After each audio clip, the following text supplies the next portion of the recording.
Thanks for coming. Thanks for being here. We have a great panel for you all today. We did think that we were going to have a screen to show you things, which we don't have, but I think it'll still be okay. Should we all introduce ourselves? Okay. My name is Azani Creeks, and I'm a researcher with the Private Equity Stakeholder Project. Speak louder. And I'm a researcher with the Private Equity Stakeholder Project. I'm Valentina. I'm also a researcher with the Private Equity Stakeholder Project. Yes, my name is Anthony Sanchez. I'm Vice President of Local 115, work in New Jersey. The UE local. The UE Local 115. Hi everyone, my name is Caitlin Cruz. I'm a journalist and a council member of the Writers Guild of America East. I'm Leah Durr. I'm the organizer for OPEIU Local 40. We represent medical workers in the Metro Detroit area. Sorry, what was the Local 40. Awesome. Thanks y'all. So we're gonna start off with a little bit of a presentation just about like what private equity is and how it works. And then we'll hear from workers and organizers who are engaged or have been engaged in private equity fights in various industries. So the Private Equity Stakeholder Project is a nonprofit watchdog organization that focuses on private equity and other forms of private investment and its impacts on people and the planet. And yeah, I'll pass it to Valentina. Start. Cool. I'll give just a broad strokes overview about what private equity is. Likely a lot of you, whether you know it or not, have come up against private equity. A lot of things are owned by private equity, and it's often hard to tell, you know, who's calling the shots. And some of the things that make private equity unique, as opposed to like other investment models, is that their investments are private. There's some exceptions to this, but you know, for our purposes, we can treat them as private.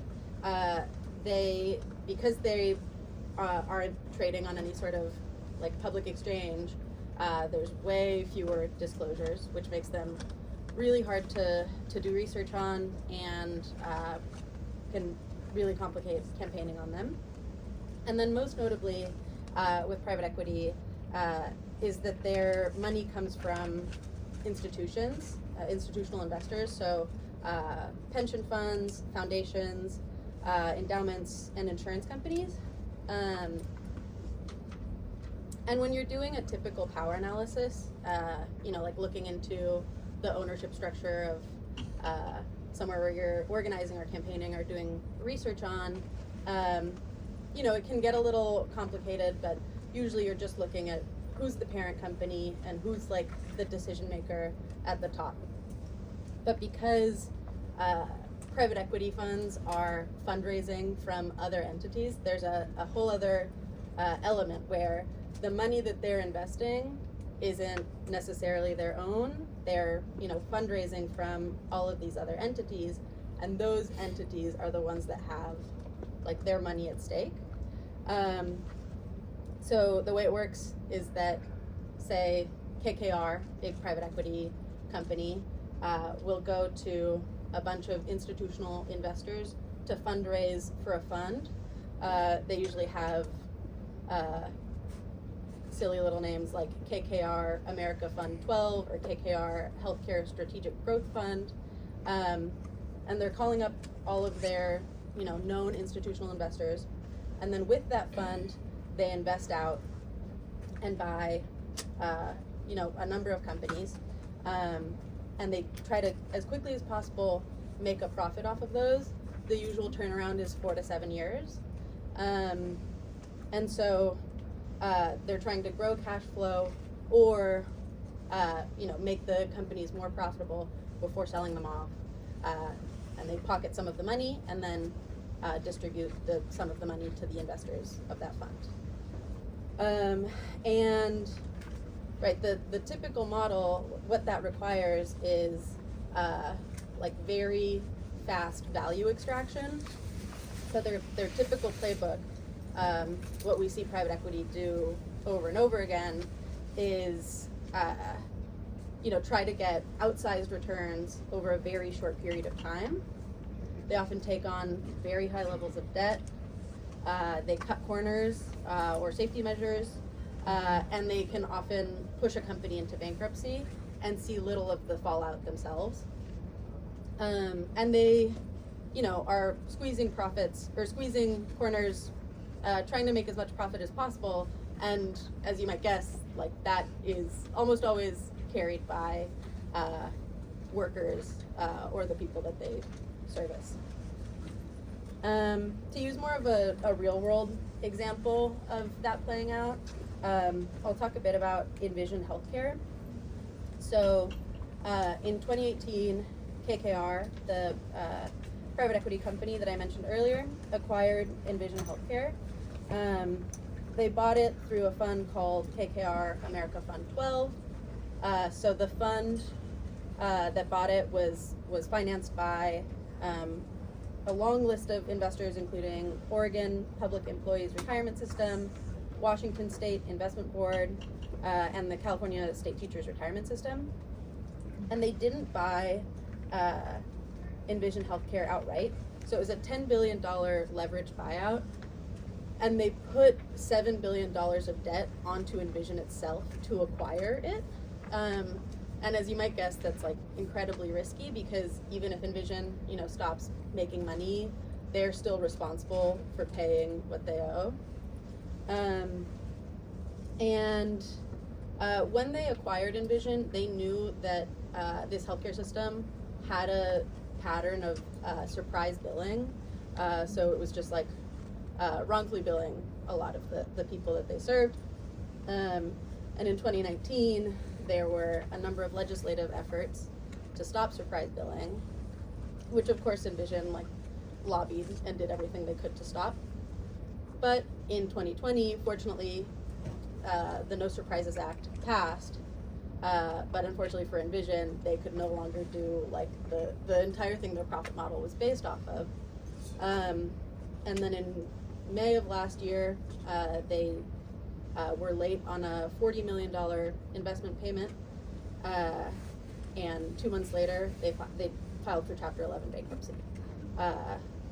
Something like 320 workers were laid off in the aftermath of that bankruptcy, and they're still now working through restructuring. And in general, that is the pattern that we see play out with private equity. Like what happened at Envision isn't unique. KKR and that fund and their investors are still going to continue to profit despite this massive bankruptcy. But the private equity model is incredibly risky, and some investors are starting to see that. And the other end of private equity is this big beast that has this pattern of messing things up over and over again, but in the same way that they're unique and hard to research, there's also a lot of opportunities to engage because their investors are often public-facing entities. So the pension funds that fund them have to respond to the public, which isn't true for a lot of other big investors. And with that, I'll pass it back to Yvonne. So something I was going to share on the screen that is not here is included in the scorecard, which is in the bags that we passed out to everyone. And let me see what page it is. So page number 9 has this graphic of the largest private equity owned companies and what sectors they're in. So as you can see, accommodation and food services is the largest with over 2 million workers. Retail and wholesale trade, healthcare, administrative support and security, those are kind of the largest sectors where private equity owns companies, but you can see that they're all over, right? Various industries. So we have a database on our website with all of the private equity owned companies that have 10,000 employees or more, where you can search by sector. This year we're going to be releasing it with location data so that you can filter by your state or by country even, because we do include like international companies in our analysis. I'll return to this in a second. But yeah, as Valentina was saying, there's like different opportunities for engaging with these private equity firms, one being through the investors, so pension funds, endowments, etc. We have we accompany folks to pension fund meetings, which are open to the public. Many of them are open to the public. And so workers get the chance to speak at these pension fund meetings. We also encourage like responsible contractor policies and portfolio-wide standards. So responsible contractor policies are something that can be implemented at the pension fund level, that say that their investments need to have like neutrality agreements, for example.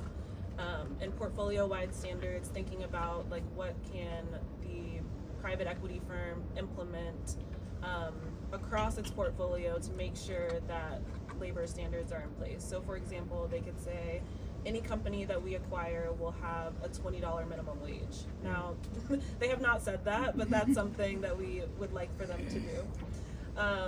Also working with elected officials, so we have events with like state treasurers and things like that.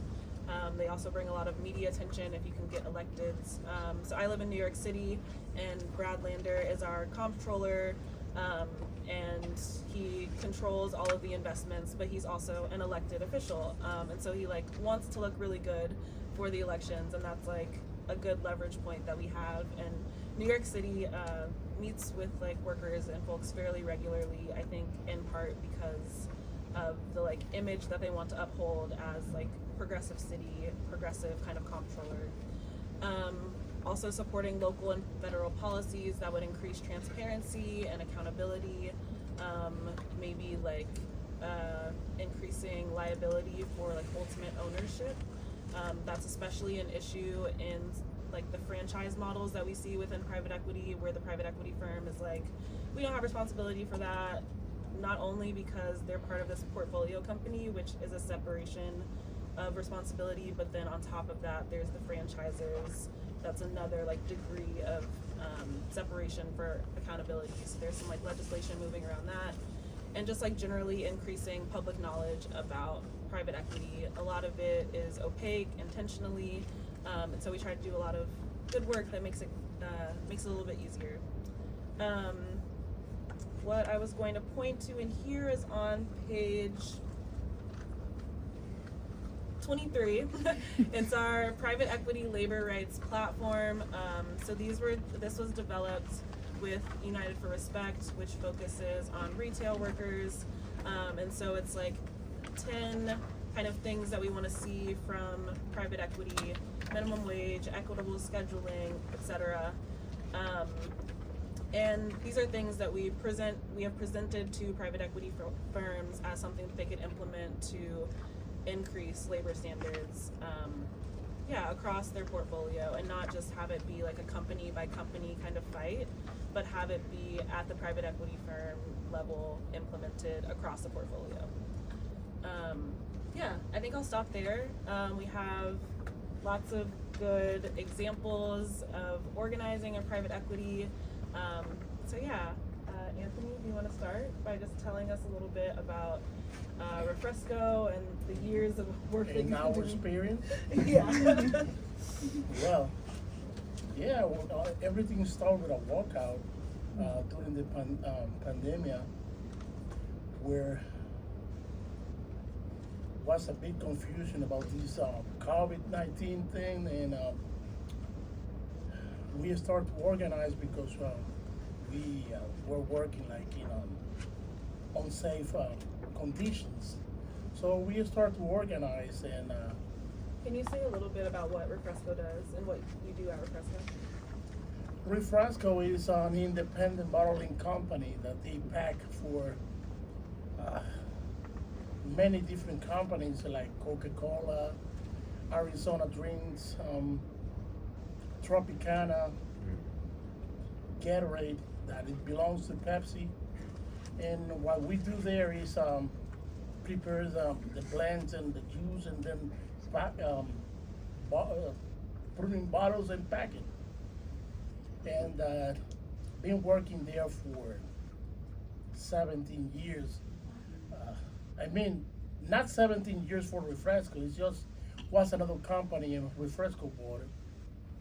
And since they got it, things got worse. They start it's a company that they don't care about employees. All that they care is about making cases, and as you mentioned before, that type of business, I believe they are trying to resell the plant, because they laid off 47 employees just this month, and probably they will lay off more. And this is after you got your contract. We're gonna be our contract will be a year old on July. So we won a good contract, but right now I see everything that's gonna be lost since they cut all those positions by laying off 47 people. And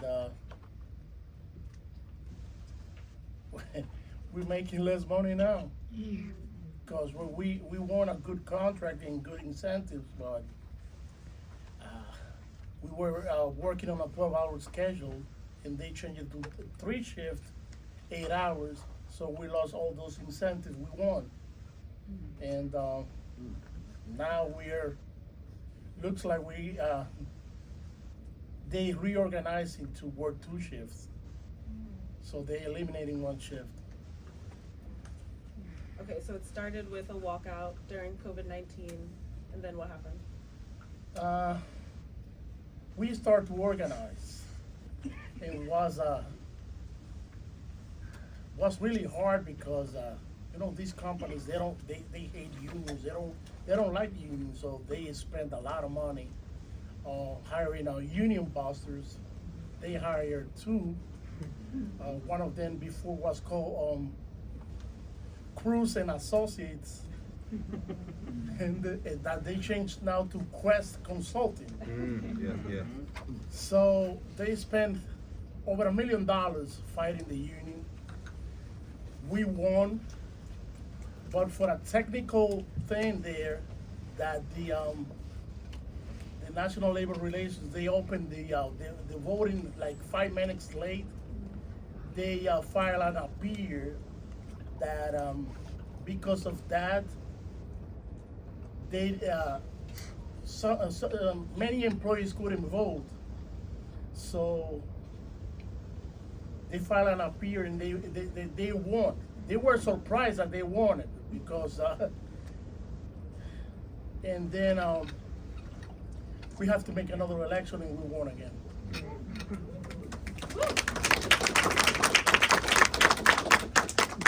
After that, we start negotiations. Was several months of negotiations until we reached a good contract. But now the contract is not good anymore, since they cut in positions there, and shift and incentives. So we are fighting now for some benefits, because they are laying off people, and then they try to play with they don't want to pay the vacation that they earn, and they playing a lot of games now. And it's hard. We need a lot of support there.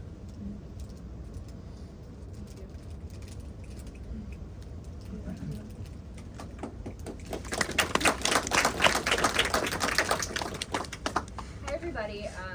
Like I said earlier, my name is Caitlin Cruz. I am speaking as a member of the Writers Guild of America East.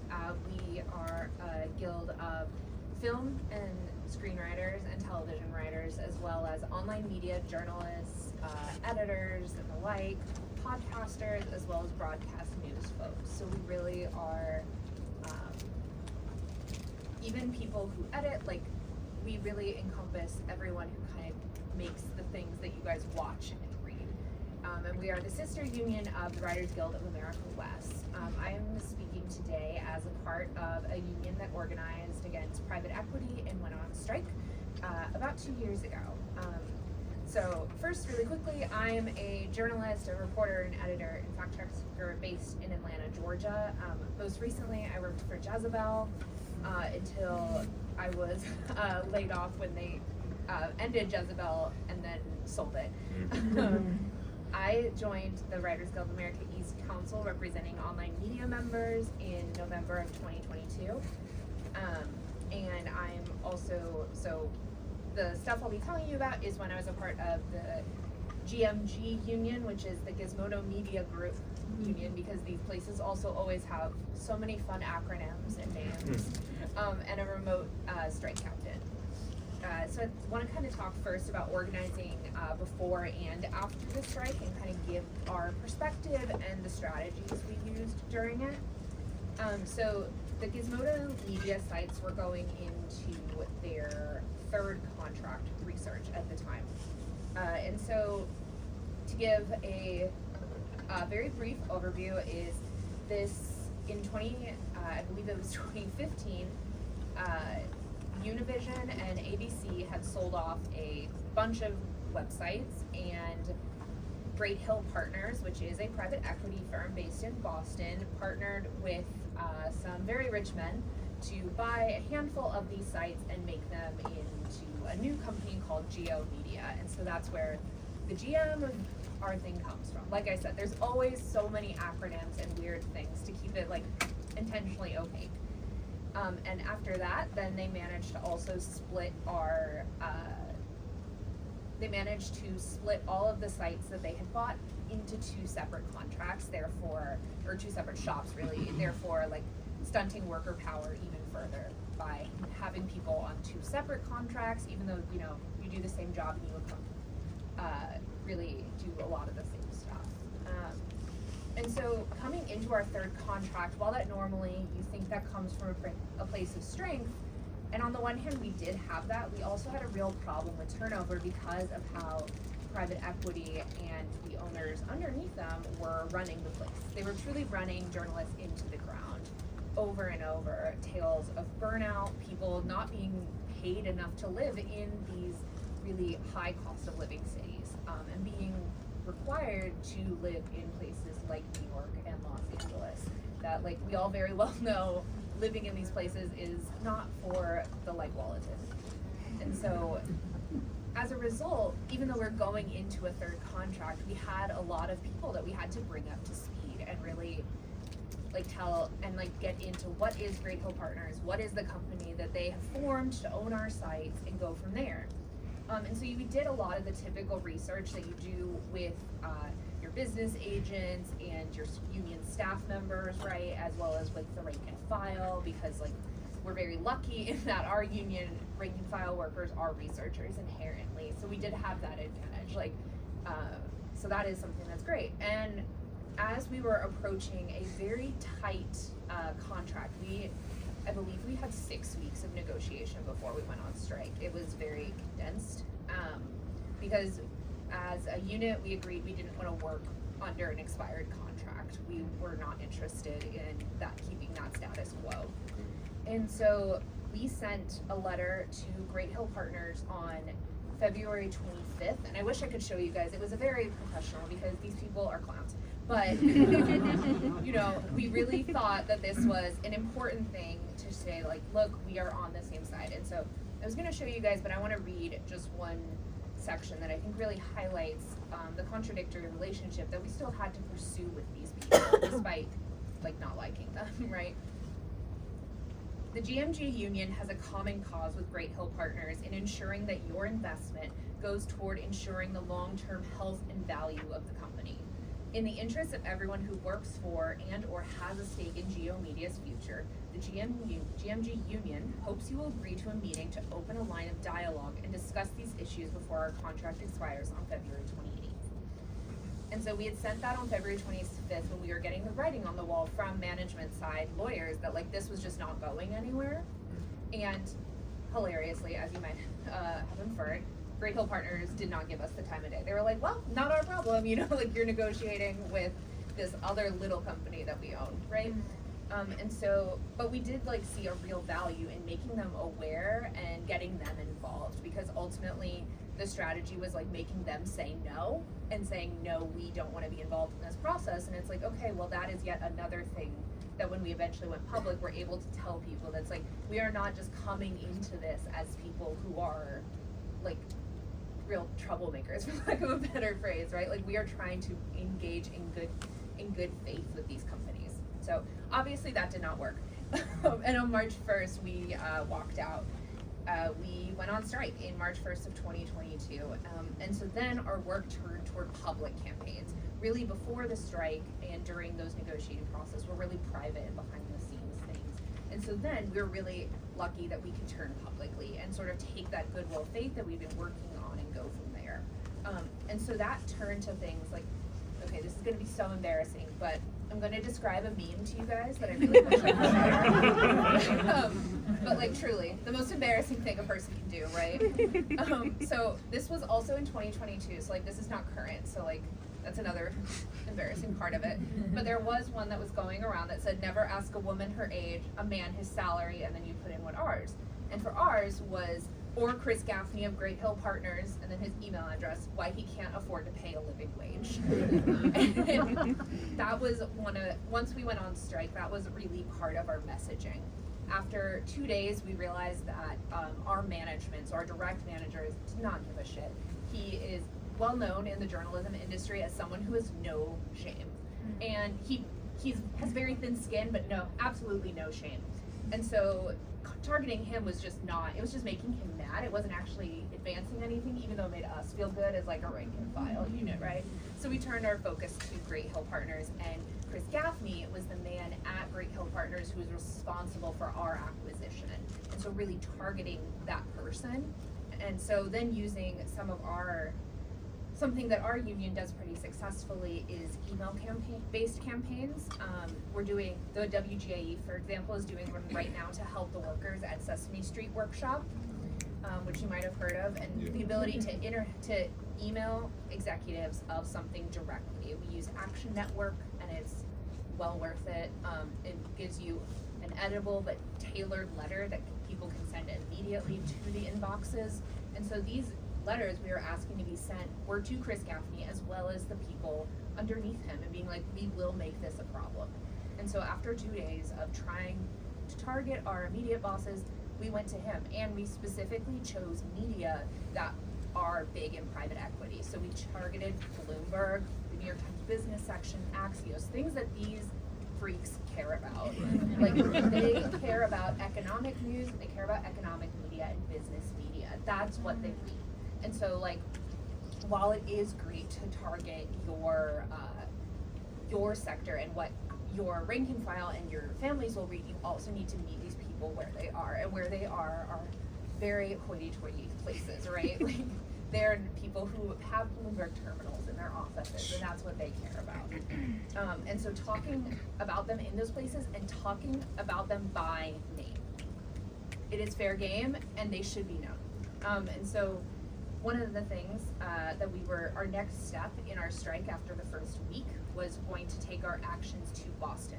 So our strike, while I was a remote strike captain and helped to do remote work, keep remote workers activated, our main picket line was in New York City. Our second week, our picket line was going to be in Boston and go at the Great Hill Partners building. Sorry, that word escaped me. And so that, I think, is a crucial step, is again, meeting these people where they are, and that their physical building is something they'll be so annoyed by. Also, Boston, a union town, another thing, so people around them will be annoyed. And so that is a great thing, it's just upsetting their day. Makes you feel better too.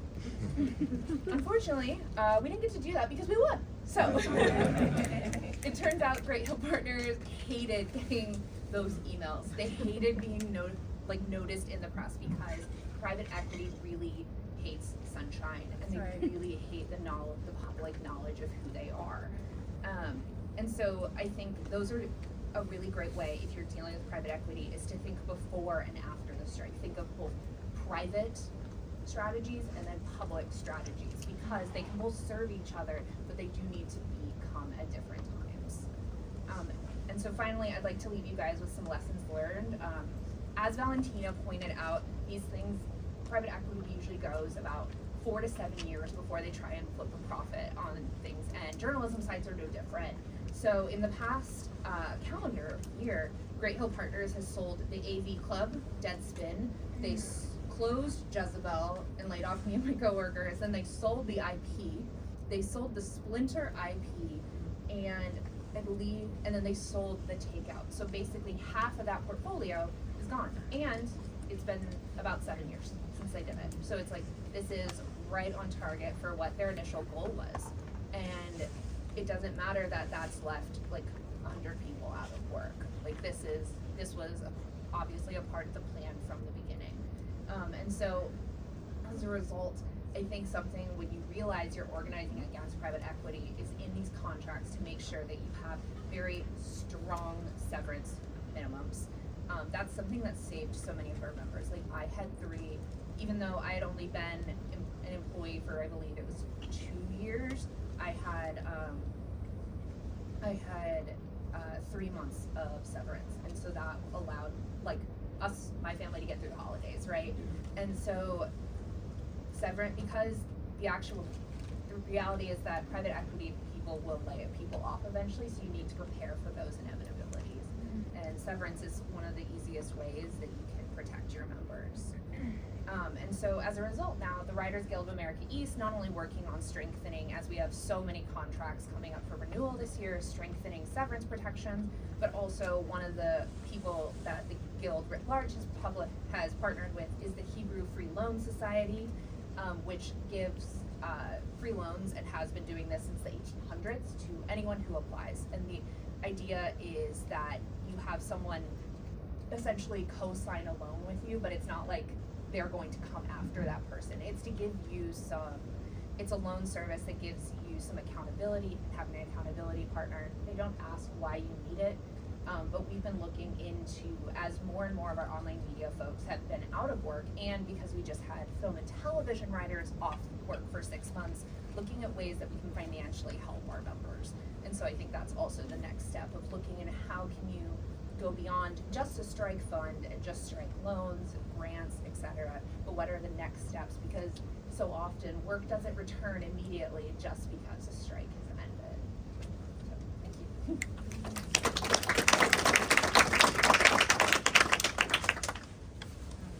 Hello everyone, my name is Leah Durr.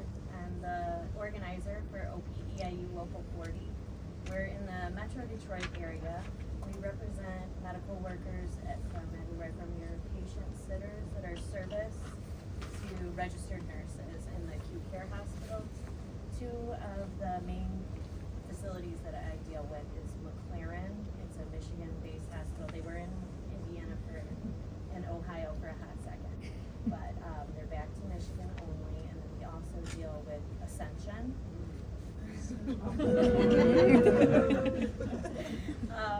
So I'm just going to touch a little bit on how our local mainly has been affected with the private equity with subcontracting. Private equity subcontracting in the medical field happens in healthcare setting. Historically, it was in areas like data entry, billing, coding, IT support, nutritional, environmental services. Like one example I have is when I first started working at the hospital a long time ago, we had a home-based computer system that McLaren, Mount Clemens General, our IT people created. This system stayed up even when we had that huge blackout. Our computer system did not go down. We still kept running. When McLaren came in and merged and took over Mount Clemens General, the first thing they did was got rid of our IT department. Our hospital went without a computer system for over a month. After our computer systems went live, they knew that they could not support the McLaren Healthcare Corporation throughout Michigan. They knew before they did it that it couldn't be supported. We crashed the entire server as soon as we brought it up. So we went from our own IT that never crashed. I was there for 10 years, never even heard of a blip, to functioning with no computer system. And up in the McLaren industry also were involved with this new IT system that we received at McLaren. Subcontracting, it's in all different settings, outpatient, clinics, surgical services, and physician's office. With the executive greed on the rise, the practice of outsourcing with these private equity companies that are aiming to maximize the profit and growth is growing at an alarming rate in the acute care hospital settings. Healthcare professionals enter into the medical field to give good quality care, and when these companies come in, we're not able to give the care that we need to. So we get a large decrease in staffing. They go somewhere else. They got into this job to take care of people. It's not an assembly line. Right. So they leave. We end up having inadequate resources at our hospital, and then it's directly diminishing the care that we are getting. Everyone in this room is being affected by this. In the workplace, when the private equity takes over, the lack of job security, people leave. We've had reductions in salaries, we've lost benefits, years of seniority, your paid time off, and just other important benefits. We had a situation with Ascension. You don't, especially with labor, you don't really know what you need to protect yourself from in your contract until you hit that wall. So for medical workers, we weren't prepared for a pandemic. So how could we have contract language that helped protect us from what was happening? We just don't know. So we had a group that didn't have any language protection against subcontracting or anything like that. And we lost our medical lab techs. Ascension came in and they outsourced all of their labs to a company with a report. Oh, sorry. Screwed that. So that was one big thing that we weren't prepared for. Nobody knew. When they merge, it really limits and strips us of our bargaining power. It's very challenging for the healthcare workers for us to ensure our rights and the safety conditions for our patients. Union healthcare workers and community and political representatives are crucial in the fight against this. Pushing back with workplace actions, charges, contract campaigns, and just using old and new organizing methods because we know that this just keeps growing, so we have to change the best we can. And some examples that I have is, our service unit. We organized a service unit at McLaren Macomb in 2019.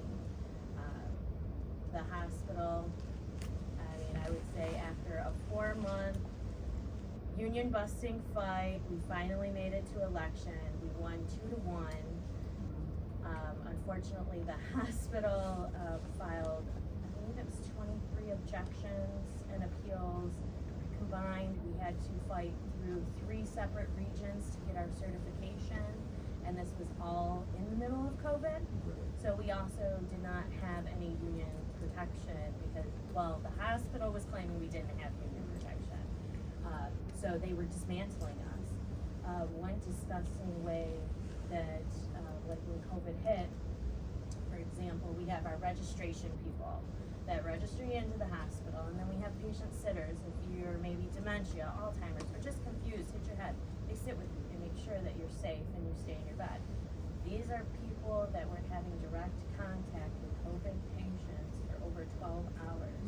The hospital was denying these people PPE because they said it was for nurses and physicians only.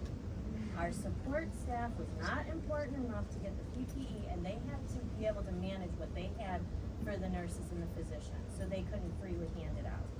We did a workplace action, got the community involved, got a lot of letters sent in. They finally start giving our people the PPE. Then they say, okay, well, we need to sanitize it. Back in that time, your N95s, you could sanitize your N95s 2 times. So they say, take your mask off, put it in a bag, we're gonna go sanitize it, and then you get it to your next shift. Then come to find out, people are putting these masks on, they're disintegrating on their face. They were sanitizing them over 5, 6, 7 times. We had one person get a mask back. He didn't wear foundation and lipstick the day before, so we're really not sure whose mask he got. It got to the point we had to reach out. We had 17 public representatives, mayors, commissioners, and we had a virtual press release conference of covering all of this within 24 hours. Every single one of them had the PPE that they needed.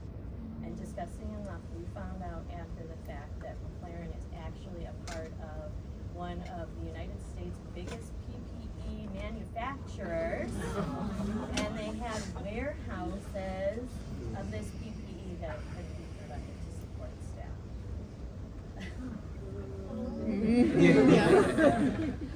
Another way that we did fight back in 2020 is with all of the hospitals, you know, the right hand didn't know what the left hand was doing. You go to management, we're doing this at this hospital, we're doing this at this hospital. So we said, okay, union leadership from every hospital.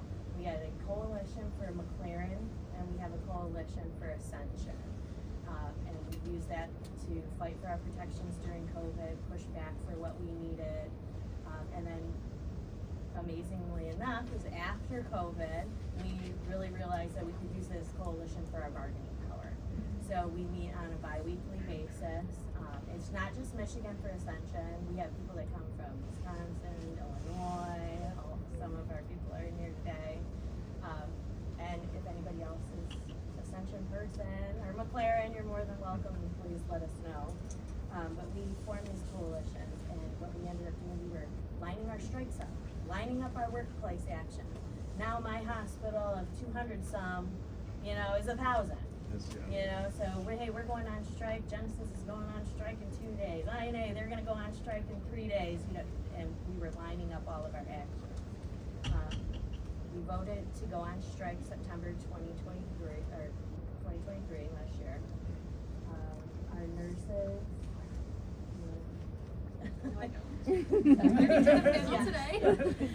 Our nurses were able to get an interim agreement for their wages, but they are still continuing their negotiations for the rest of their contract.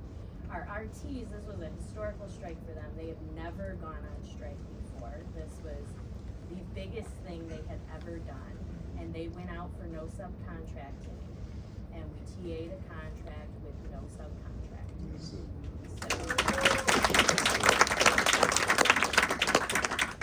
Another way that we are also trying to fight against private equity in the way that they are trying to change the healthcare system in Michigan right now, we're trying to fight for patient ratios, Safe Patient Care Act, and the nurses are also fighting to get these matrices in their contracts, because we also know it's even not always when it's a state requirement, does it get met? So we do have nurses that are pushing for these matrices.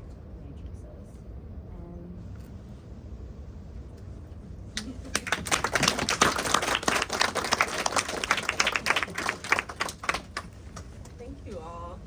And at a different Ascension hospital from the one that Leah works at, there are physicians that those positions have been subcontracted out to a company called Team Health, which is owned by Blackstone. And they just went out on strike at Ascension St. John in Michigan. Yesterday. Yeah, yesterday. Yeah.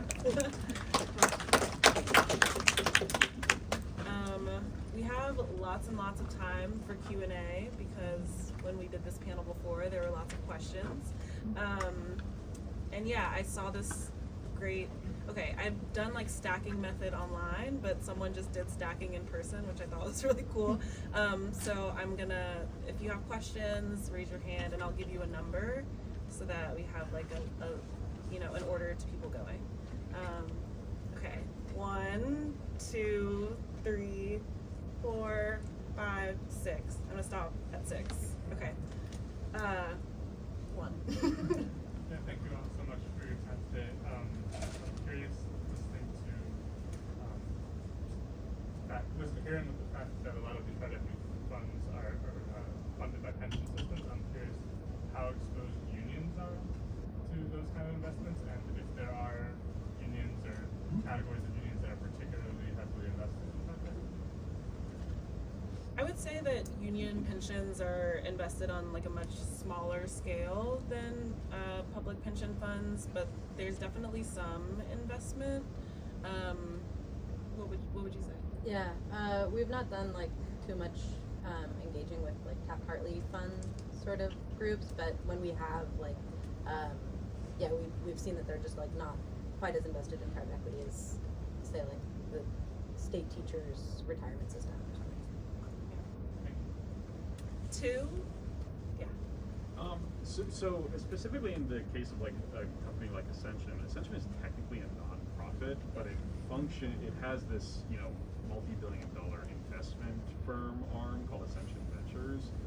I think one of the things that has been really fucking with us and been very confusing is how is a non-profit able to operate so similarly to their for-profit side without violating the law, or like it seems like a non-profit is essentially acting like a private equity firm, but it somehow that is like completely just, it's functioning completely normal.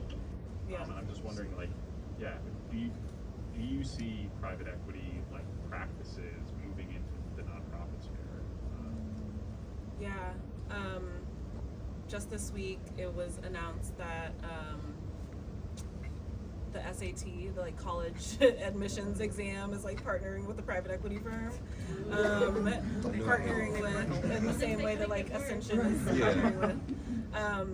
And the SAT is also allegedly a nonprofit, although everyone has to pay to take it. And like, yeah, I do think that they're like finding ways to get creative, because a lot of nonprofits also like need funding, especially when they work in healthcare or education or whatever, which are already kind of underfunded by our government.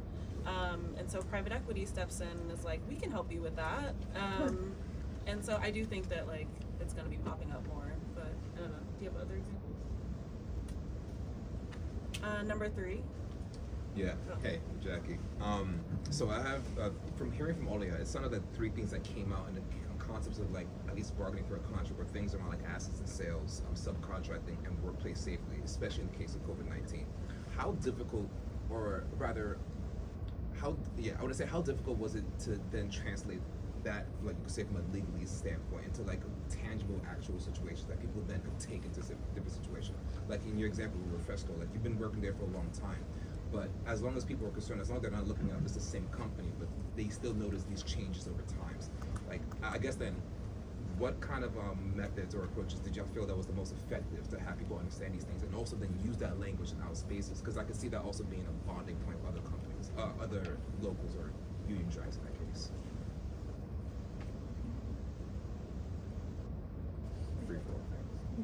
Oh, I didn't mean to pick on you. I was just saying in general. It's a good question for everyone. Like, what was the most effective kind of, yeah. Yeah. One thing that that was really important to the staff that I was a part of that got laid off, as well as the people that whose websites are being sold and moved around, is successorship language and the right that your union moves with you. Much like we have, you can have like portable health care in these spaces, right? But like successorship is like also something that sounds really weird, but like when we just like truly broke it down to our rank and file members, a lot of whom were like new, like this had been their first union job that year, was like, this means when we are sold or laid off, when we are sold, the union has to be respected under NLRB statutes. That's what that means. And like, so it was really as simple as just breaking down like something that sounds really like really high ranking or whatever into something. It's like, no, something we're fighting for is the ability to keep our union when we knew that we were on the chopping block and had been for years. It just hadn't quite happened yet. And so that was something that we did. And that was a big reason we went on strike, was because they didn't want to honor that, even though it had been in previous contracts, because that's just something WGA prioritizes. Gotcha. Thank you. I would say for myself, just the way that I function as an organizer from jump. My people, I have them come in and we're talking about every single article and trying to give a breakdown. I want everybody to know exactly what's in the contract, why it's in there, and why it's important. Yeah, you might look at a recognition commission clause and think it's not important, but then when you're not in it, Yeah. you're important, you Right. know? So you wanna make sure that they have the education that they need, and even if you can't give it, you know, write it, have it in writing, you have flyers, a lot of open communication. The more educated your membership is, they'll just come, it just Gotcha. comes. And I mean, for us, for medical workers, I always joke with my husband, you know, he says, you go to 0 to 100, where'd you get the 0 from? I wake up at 90. So we do, it's pretty, but it's the education. Make Okay. sure that you just get as much education out to your people as much as possible. Okay. Even if 2 people show up, that's 10 people, because they're gonna go to work and talk to somebody else. Gotcha. So, Anthony, was there something most effective for you when organizing against private equity?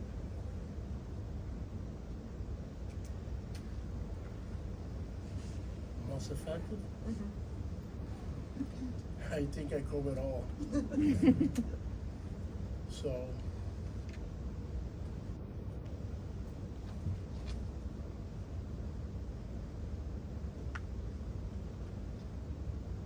Yeah, that's it. What was your experience like when you spoke with the pension funds? Well, when I did that, I have some hope, Yeah. but then I lost it. Since So not the most effective, necessarily. since I didn't see anything like that was positive, like some action was taken, like everything kept the same. Mm. Looks like nobody cares. That was my experience. Thank you. Question number 4. Yeah. Yeah, I worked at a newspaper in the East Coast of Canada, part of something called the Cellfire Network. It began a number of years ago when one legacy paper partnered with private equity firms to buy internet. Now the original owner has sought credit protection from the private equity firm because they're not paying bills, not great with money. And essentially the company is going to be auctioned off this summer. People own it now, we're going to try and buy it back. No one really knows where it's going to go. 6 months ago, we filed for union certification. We have been fighting through the labor board. We're going to have to refile parity though, because it's taken so long. So now we're trying to convince people to stay with the company essentially. And every conversation is just put us the door, layoffs. Any advice for trying to keep up with like I mean, as a fellow journalist, one thing that I have found to be very effective is that it is better to have a full-time job in this industry than not right now. Jobs are very scarce, and the ones that do exist are like crap. Like, it's really hard right now for journalists of any, whether you're at a broadcast station, you're on online media, or you're working at a newspaper. And so, while I think it's totally fair to be burnt out, and that I think it's also, there's something worthwhile to stick around as to have and make them lay you off. I think because unless I don't see the point of leaving unless you have another job because of it, because you do have the protection of status quo. Well, I guess I'm not exactly familiar with Canadian labor law, so maybe it's not quite the same, but I do think keeping those as that you have what protections that you do have, even if you are doing another card check, like that fucking sucks, man. Like having to redo that, but like also it just because conditions have gotten worse does not mean the original reasons that the journalists came together have been negated. trying to use that as, I guess, a reason to re-engage people. Yeah, exactly. And I think the other thing is like maybe making asks smaller right now, right? Because it's like you're not bargaining a contract, you are trying to get through to this auction. And it's like what we need right now are numbers, and being very frank with that and saying like if you are not going to be like just quitting the job, like we would like to have you still be a part of this, and that is something that's worthwhile for the future, because it could get bought. And like maybe my advice is crap because it's like the company doesn't get bought and it goes under, but like it's like, are you you still have been paid for another 3 months. And I think there is value in having a paycheck these days for another three extra months. Can I ask the question, follow-up question? Sure. Has there been, in that organizing campaign, has there been any engagement with the private equity firm itself or the private equity investors? No, the credit protection stuff was sprung on us about a month ago. So we knew there wasn't a ton of money, but we had no idea how dire the situation was. They were really eager to us. I don't honestly think most of us really understood how the company functioned until there was stories in our actual newspapers going to court and hearing it all play out and other papers covering it and hearing numbers tossed around that we just weren't familiar with from the company and they don't have to tell us anything. But after hearing today, that does seem like something that seems one of the strengths of the board. Question 5. That was me over here. Yeah. I know we talked about pensions a bit earlier, and I'm curious, you were talking about public pension funds being an important investor in private equity. How many public pension funds successfully put pressure on private equity to change their behavior at all, or what's the landscape for that? Yeah, I think what we see, so the ask isn't usually to divest from something because they're locked into these funds. So the ask on these pension funds usually is to leverage their relationships. If a company is invested in Blackstone, we know that Blackstone will likely go back to them to ask for more money. So they, have a need to keep that relationship, right? So if the pension fund goes to Blackstone and is like, hey, why'd you do XYZ thing? They have to respond to them and fix whatever conditions happen. And we've definitely seen pension funds communicate with private equity firms about labor disputes. It's not always so cut and dry the effect that has or how they're able to implement it, but it's enough to get into their ear. And how do they do that? Are they actually calling them up and talking to them? Do they do shareholder right? How does that work? Yeah, they have a personal relationship, so it's a little bit different than investors in a publicly traded thing where it's a shareholder meeting. Because they're fundraising from these funds, they usually have actual person-to-person relationships with the pension funds. Yeah. I think probably the biggest recent example of a pension fund taking a stand is the New Mexico treasurer sending a letter to Blackstone saying that they will not invest with Blackstone anymore in the future unless Blackstone changes their labor practices. And so that kind of action is really significant, and what we would want other pension funds to do is to be we are going to withhold our money from your firm if you don't do something different. That's really powerful, but doesn't happen that often. Yeah. Question 6. I was wondering if you could go into a bit more detail about legislative and policy horizons and how you see labor unions potentially fitting into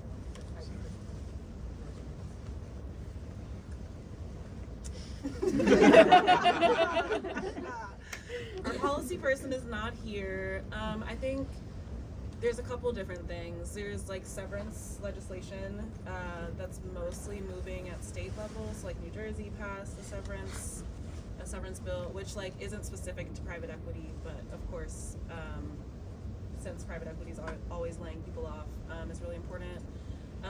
There's some franchise legislation. California there's a state bill that would increase liability for franchise owners. Lots of the larger private equity owned companies are based in a franchise model, so that also has impacts. And then things like the Surprise Billing Act. It's a lot of legislation that isn't specific to private equity, but just kind of places these guardrails also around maybe like private companies especially. So like we've done a little bit of research on private equity in education, and there's a lot of funding, which is great, like going into education, but private equity firms own a lot of ed tech services and also like own some private schools and like charter schools. And so also like being really cognizant of the ways that that increased funding to childcare could eventually trickle down to private equity firms. And so in some of this legislation, there's like, if you're a private or if you're a for-profit, you know, childcare provider, you don't have access to these certain grants. And so that's a way to like prevent private equity from like getting this extra funding. So I think it's like these creative ways to not name private equity, but to like limit some of their impacts, I feel like is most likely. Anything that like mentions private equity or like these like trying to get these like loopholes taken out at like the federal level, it just like isn't really working. But I do think that there's like the Stop Wall Street Looting Act, and like there are attempts at like limiting and regulating private equity's reach. It's just like struggling to pass. So there's a lot more I think happening at the state level. Okay, next round of questions. Okay, 1, 2, 3, 4, 5. Okay. Yeah, I'm in, I guess, the relatively early stages of a new organization that was recently bought by KKR just a few months ago. Yeah, and they introduced like this employee equity ownership program. Yeah, and I mean, no one really knows exactly. They're just like, in 4 to 7 years when we sell the company, you guys will all get a check. And then they sent this really like propaganda video of like other people crying when they got their check. Yeah, and everyone I've talked to who works there has been like super suspicious of it. But I guess I feel like that's gonna be like a really big like union busting thing for them. When they're like, why would you want to unionize when you're an owner of the company? Yeah, so I guess I was wondering if like anyone else has experience organizing like with this employee equity ownership, and like, or like sort of what the like cons of that are that they're hearing from us. KKR is actually the company that owns Refresco as well, so yeah, those are really rough. And we've definitely looked into like the ownership works thing, and it's not necessarily like insidious on its own, but it is KKR like trying to paint itself as labor friendly, and then like, you know, doing union busting on the side, where it's like they can just say like, oh, we have this really cool program. But I would also say like they're trying to paint themselves as like pro-labor in some way, and they're definitely using that when they go and fundraise. And ownership works is like, you know, kind of working for them, like as this flashy thing where they can say like we're the good private equity firm. But I think that also is like an effective leverage point, because, you know, if they're painting themselves as the like pro-labor private equity firm, their investors are like a little bit more likely to care to hear like, you know, that there's union busting or XYZ like other labor dispute, you know, because the whole promise was that they were supposed to be, you know, the ones that are good about labor. So yeah, definitely like like marketing more than, you know, a benefit for workers. How big is your company? I mean, it's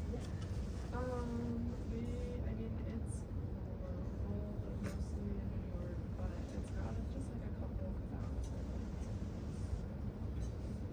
Maybe like I mean, I know in the medical field, when we're organizing a big common thing, well, it's not medical, it's everywhere. They throw money at you.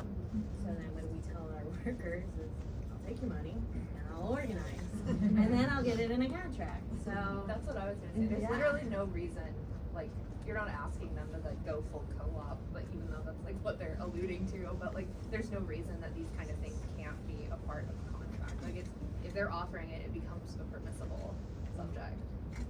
And with you not having a contract right now, how long do you have it? What, for the next 6 months, when you guys decide not to organize and then they get rid of it? So get it, like, Question 2? You spoke about how private equity has made the job market for journalism more precarious. Do you see private equity having an impact in the content that journalists are able to write? Yes. So, one thing that happened at my workplace repeatedly was like in the guise of like squeezing value out of these websites, which are again made by people. Like they're putting quotas and getting like just higher and higher page views that like mean that you're not necessarily writing things that like your viewers or readers come to you for, and so you're abusing that relationship with your readers, which is like at a lot of these places, like Gawker, Gizmodo, Deadspin, I think is a great example of just like utterly abusing your relationship with your reader, so that like your entire staff quits. And so what happens is by trying to get people to write more and more and more and things that like people maybe want to read but also maybe don't, is that you are just not able to do the kind of journalism you want to do, because that's something that like maybe non-journalists don't realize, but journalism takes like time, even really basic stuff. If you want something that's something that's like just kind of regurgitated, or like you want something that you haven't had to do the original reporting on and just like a reaction to that also takes time too, even though that's like a little bit easier thing to do. And so private equity means that like our bosses are getting forced to try and a lot of the times failing to meet just increasingly higher and higher page view counts or posts per day, like whatever the whim of it, the metric that they've decided is the good thing of the week. And it means that the staffers who are actually to be typing at the keyboard are having less and less fun. They're like, it's inherently a creative profession, and so you do have to like, your brain does have to not feel like you're being beaten down every day. And so when your bosses, even those of them that are in our union, pass on those requirements and those stressful things, it means that the product, the journalism, also suffers. And that's one way. And then the other way is that private equity also just doesn't like when you write about it, right? Like they don't like when you talk about how this goes. So a couple of years ago, Deadspin published a very popular post called "The Adults in the Room," and this was a post about Great Hill Partners and how they had been just and how the bosses that they had hired in our company at the very top were just being idiots and people who clearly don't like journalism or journalists, and yet they had bought and formed a media company. And they hated that, but because we had some editorial independence codified, they couldn't do anything about it. But eventually that part of the contract got destroyed when they sold off Deadspin. So that post doesn't exist on the Deadspin archives anymore and isn't on like archive.org now. That's wild. And it's about Great Hill Partners and how terrible they made our company. So Question 3? Hi, so you talked about how hard it is to find info on the pandemic. What are some resources you use to find what funds are invested? We personally use PitchBook and then like very creative Googling is I think the biggest resource, but we're also trying to put out resources and be a resource ourselves for anybody researching or organizing in this space. What is PitchBook? PitchBook is like an industry resource, so like investors themselves are using this website, and you can look up like ownership deals by company, and then on our website we also have largest employer tracker, which like lists out the largest companies owned by private equity and then who owns them, and we're regularly updating that. I think as Ani mentioned earlier, we're releasing like an updated version soon that has like, location data, and then like other like union presence data. Yeah. So there's no like public financial disclosure there? No. I mean, usually like either the company or the private equity firm will like release like a statement. So if you like know what you're looking for, like if you want to go to Blackstone's website and like look through their portfolio, like they do. I think Blackstone doesn't have all their things listed. They do like select investments, but some of the private equity firms just like have their entire portfolios listed on their website. But that's kind of like you have to know what private equity firm you're looking for and then like do digging that way. Or if you look at like press releases from a company, but there isn't kind of like a publicly searchable like, you know, thing like that. Question 4. I have 2 questions. The second one's kind of short though. One, you talked a bit earlier about like these are risky investments and dealing with the institutional investors. Like, are they risky for the investors? I mean, it's certainly risky for the workers and the stakeholders, but like the whole premise is like they get out before everything falls down, right? Are the institutional like investors like responsive to that sort of campaigning?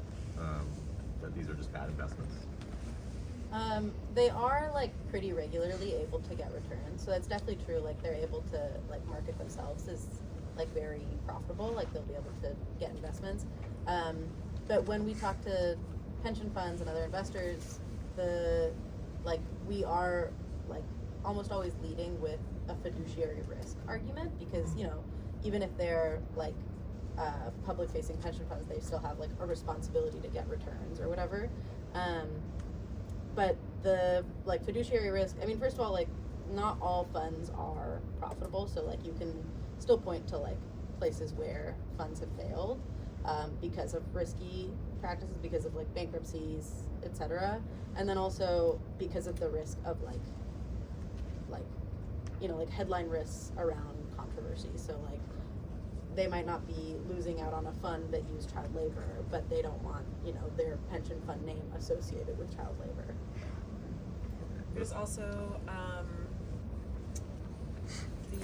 because private equity buys these companies using a lot of debt, increasing interest rates are making it like a riskier investment, because they have to make more money to pay this profit back, and so like we're seeing several like increased bankruptcies and things like that because of the like increased interest rates, and then also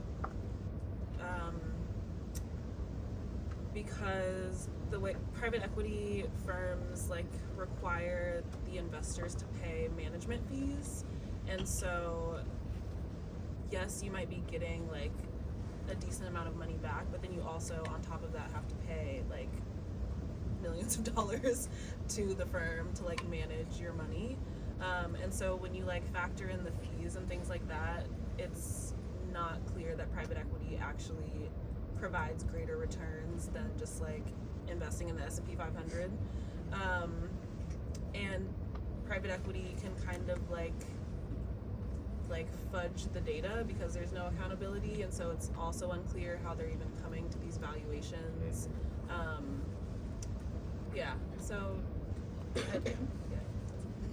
The second question was like, what is private equity just broadly? Just is it growing? Is it going into new industries? Is it rapidly expanding? Is it like a growing menace in the landscape? Yeah, they're expanding in like every single industry you can think of. We've been tracking them as an employer, and yeah, they're just, you know, every year employing like 1 million more people. I think they're at like 12 million employees nationwide. And as far as like if the investments in private equity are growing, there is definitely like a slowdown. People like investors, you know, saw them as a riskier investment, and there was like a moment where the like private equity firms struggled to fundraise. I don't know if we're still in that phase. Yeah. There's also like more and more firms popping up, so like the space is diversifying. There's like more options for pension funds to invest in because there's like all these new firms popping up. So yeah, it's also the number of players in the space is growing. Question 5. Yeah. So my Oh, question. sorry. Wait, which number were you? I don't know. Go ahead. Were they 5? You were 2, right? No, I'm sorry. second question, though. I believe you were 5. Oh. Wait, who did you just point to? Okay. My question is, okay, so with the private equity labor rights platform, is it basically like to try to get them to meet those goals in the like 4 to 7 years before they sell? Or like, I guess I'm just confused if we know that the way their model is to like buy, cut everything and then sell, how can we get them to agree to keep labor standards if the whole way that they make money is by cutting labor standards? Or is it like because the market is getting smaller or bigger for them, it's like maybe then people would select the private equity firm that looks the best? Is that the thinking behind it? Or is it Yeah. just like, damn it, we're just doing the best we fucking can with this street? Well, we're hoping. I mean, like the pie in the sky goal is to have the private equity firms like have a set of labor standards that they implement across their entire portfolio. You know, with like a number of different like things that could go into those standards. And then at the same time, like the pension funds that are investing in them saying like, we won't invest in you unless you're paying like living wages, etc. And yeah, they're still like their model would still be to try to spin a profit in those 4 to 7 years, but with a set of labor standards, like we hope that they can, you know, get to that not on the backs of workers, or you know, in the event of like layoffs or bankruptcies from other bad private equity practices, like have basically like a safety net for the people that work there. And I would also say that our platform is not the only platform out there, and so like the laborers union has a private equity platform. There's a couple other ones, and I think ours is probably most like pie in the sky, like least kind of like concrete. And so also it's kind of just like a campaign tool and a list of like things that we would like to see. We doubt that like our platform specifically is going to be like adopted by all these private equity firms. But it's like we should still ask for it, you know? Yeah.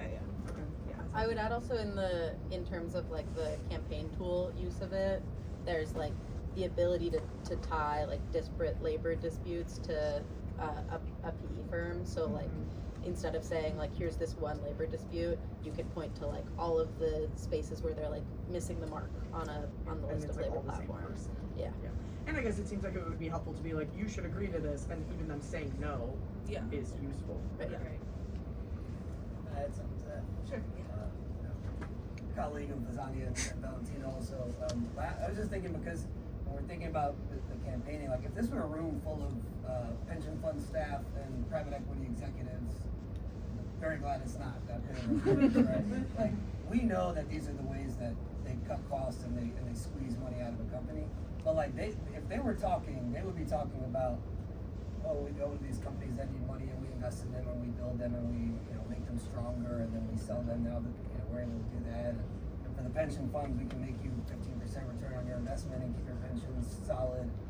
And so they definitely still, as like everybody knows, as bad as they are, they still want to have that image because they're going to all these different pension funds to say, can I have $500 million every couple of years? And so, like you said, when we highlight these are the bad practices, here's what good practices would look like. And then every time there's a campaign, you're like pointing back to it, like Blackstone has child labor over here, they're union busting over here, they're subcontracting over here, and all those things have been what we've been asking them for. And so, some of the audience, like a pension fund, they would be very happy to just not be involved in the labor situation and just make their 15%. But but they also are, you know, as they were saying, they're also public facing, publicly accountable people, so they also have to at least say, do we agree with those things or do we not? You know, I am the elected, you know, comptroller of X city or X state. Do I agree that the pension fund money should be used for union busting or should it not be?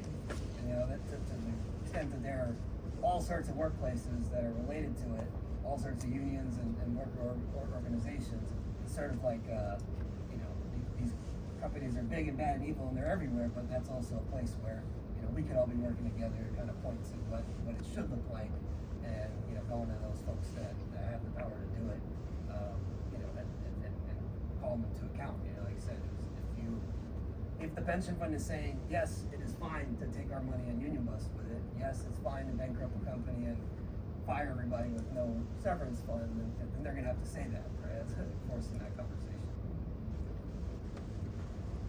Okay, question back. My question was wondering more about a method tactic. So I work in the tech sector, mainly within civic tech, and one issue we found is that it's been hard to pull, like, I guess, higher up funding groups into accountability. So we try to get board of directors involved in the conversations, which is like, again, trying to steal candy from a candy maker. It's very difficult. But I wonder if, and this is probably more of a hypothetical, if that were successful, do you see these folks being probably more of like a vanguard source to kind of force these kind of larger funding groups to kind of have, I mean, if anything, a beginning conversation in these spaces?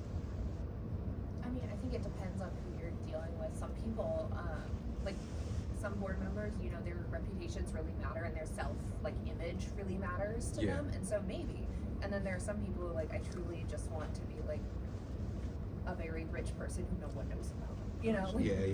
And you have to figure out what that, and like figure out what kind of, maybe there's like more players or like people who are more likely to be active and like play to those strengths, because like that's the other thing, that like these are not things that are operated by one single person, which makes it harder, right? And so, but it also, you can use that numbers to your own leverage. Have you done any investigating like on the board members? What's important to them? So, I Code for America, and there's a little bit of nepotism that plays here. The former CEO was actually the wife of one of the board members of the company.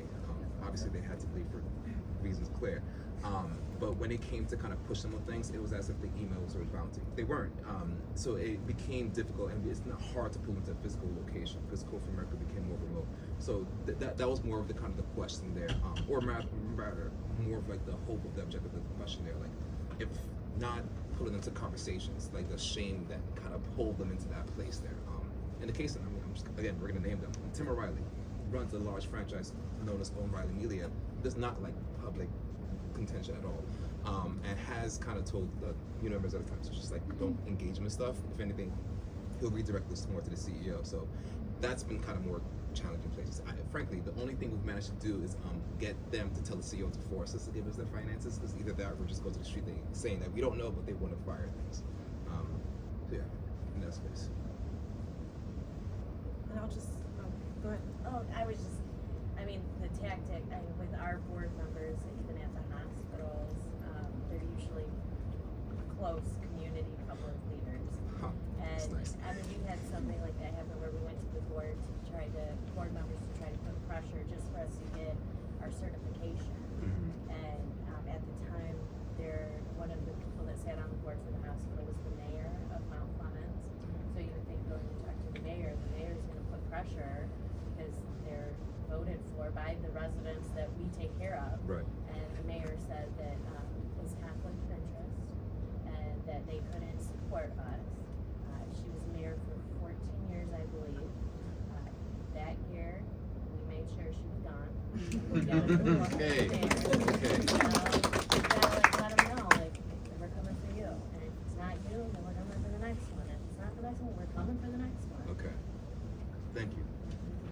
I'll also say that usually if it's a private equity owned company, the firm will have like one or two board members on the company's board.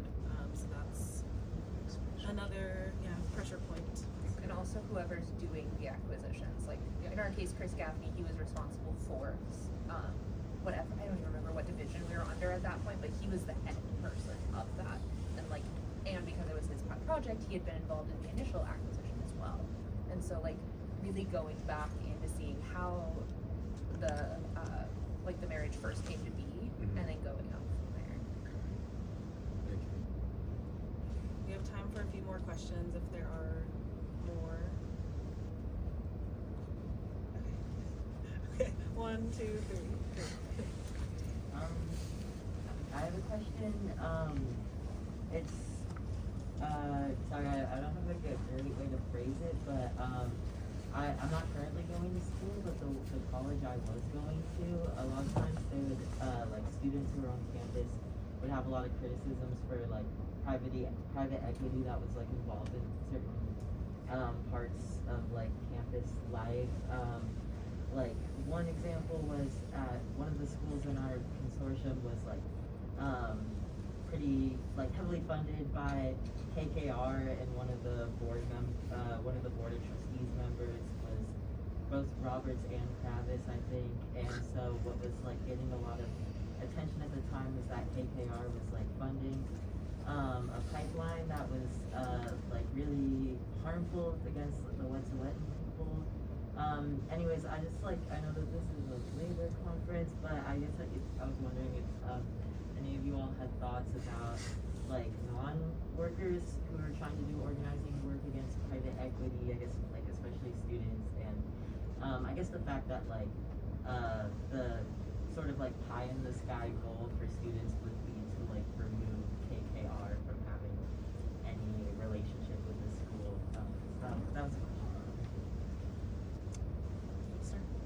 Yeah, at PSP we have like a bunch of different issue areas. So Azani and I both work for the labor team.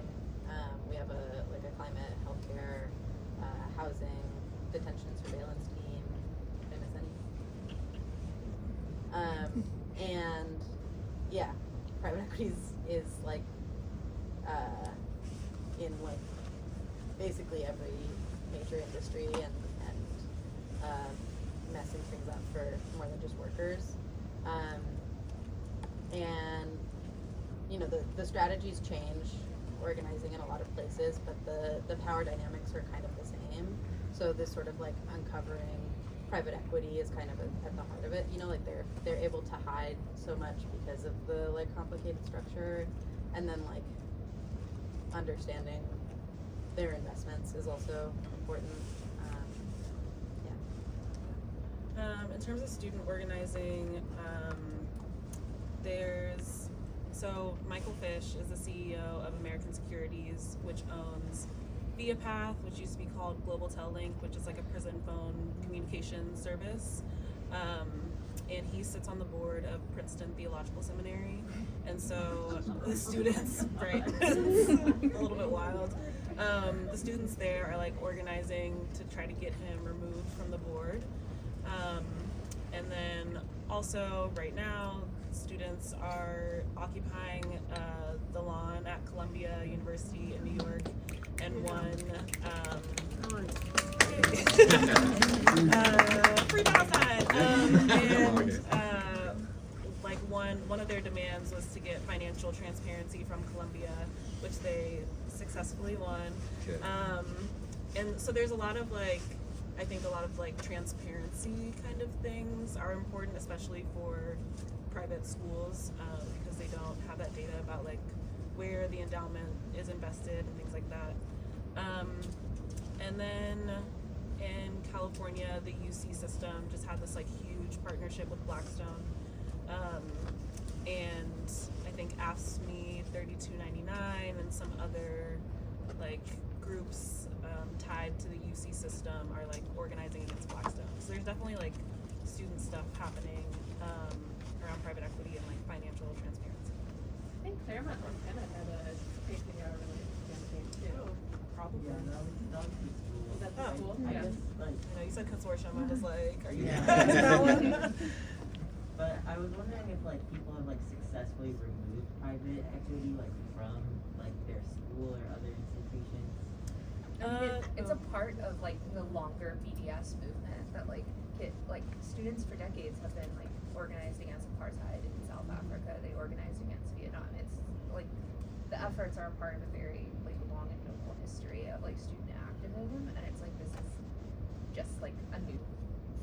of it, and I think like the hardest part definitely is like that there's a constant turnover of people, right? Like even if you have a stay as a graduate student, it's like you're trying to re-inoculate a new group of people every year, and so it's, I think, the highest risks of success are setting up those structures so people can keep coming in and keep doing this, because it's also like unfortunately something that isn't a year one and done kind of process. And Harvard business time had a parallel. Yeah. And then Tom Gores, who's the CEO of Platinum Equity, which owns the other prison phone communications company, Securus. He was like forced to step down from his position at LACMA, the Los Angeles Contemporary Museum of Art, after like lots of bad press. It's not like a school example, but like there have been examples of like people being forced to step down. Question 2? Yeah, so maybe it's a long-winded question. I guess there's like, so two main things that I'm confused about still is, one is like how these private equity firms like even function in a sense, and then basically like who is going to be left, someone's going to be left holding the bag after all this happens. Like this is not a sustainable investment practice to like temporarily inflate your rate of profit, have a company that can't function anymore, you sell it off, you make money.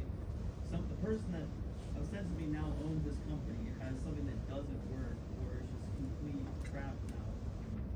And that just seems like straight up fraud. But then secondarily, like if they're leveraging money from like public pension funds, and this is like still allowed to happen, they keep buying up all these companies, there's eventually there's not gonna be another company to gut and sell. Like do they, I guess, sometimes keep investments for really profitable companies, or like the rate of profit can't keep going up. I mean, it's like where is I would assume BlackRock is not at risk. The people that work there are not gonna be at all worried when this inevitably becomes like a huge economic crisis in I don't know how long.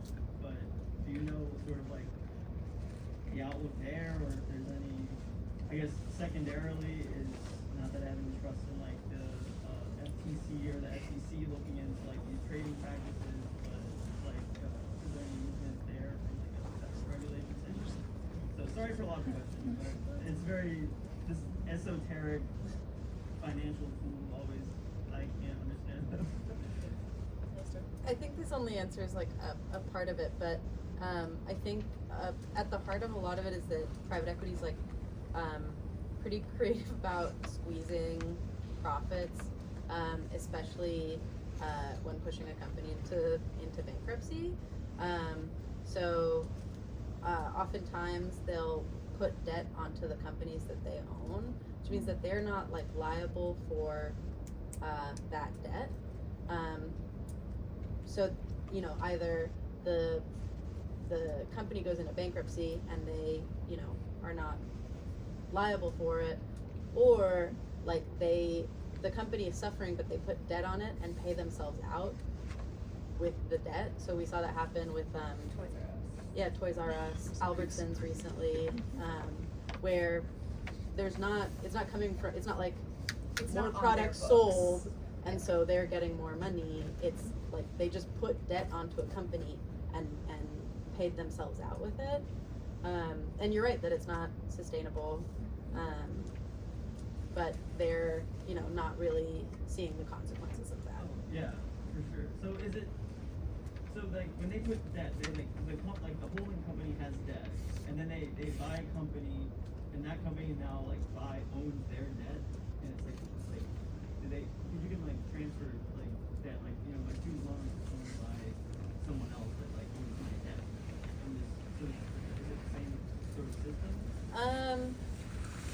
I think there might be some of that, which I don't understand quite as well, but like mostly what they're doing is like leveraging debt onto the company. So basically it's like they borrow $3 billion and like Albertsons is responsible to pay it back. as a part of the deal. It's not like, it's not logical, and yet it is what happens. Wait, so the bot company is liable? Yeah.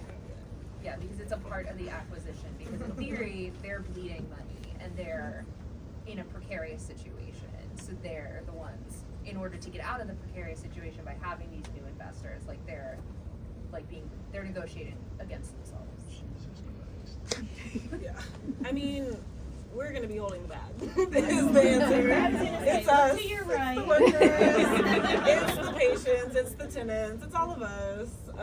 And I mean, I do think that we're in a kind of like lefty space, and I think that it's like just like the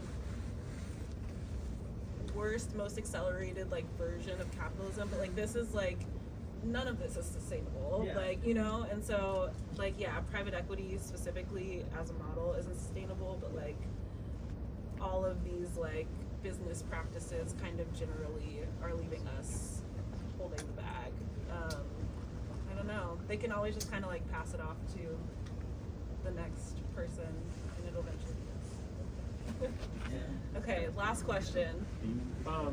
Pretty just straightforward. So especially with nonprofits, we have access to 990 forms. Is there, or do you guys have an existing database of like these kind of private equity ventures that we might be able to, like, if we were looking at a 990 form for a big nonprofit company, be able to be like, oh, there it is, there it is, there it is, there it is. It's like a list of private equity firms. A list of private equity firms that are like trying to move into different industries. Like, is that something that you guys have sort of publicly accessible? I don't think so. We just have that database of private equity owned companies, which, you know, has a list of the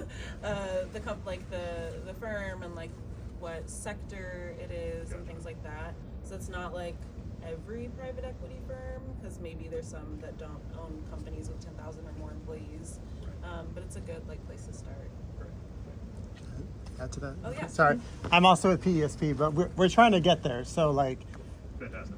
in a way, so we, you know, this team has the scorecard, the largest employers database.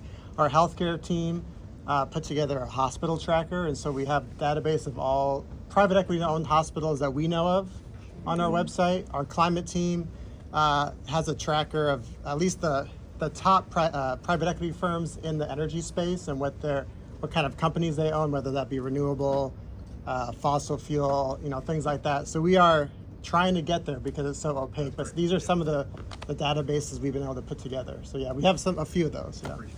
Yeah. Thank you all for coming.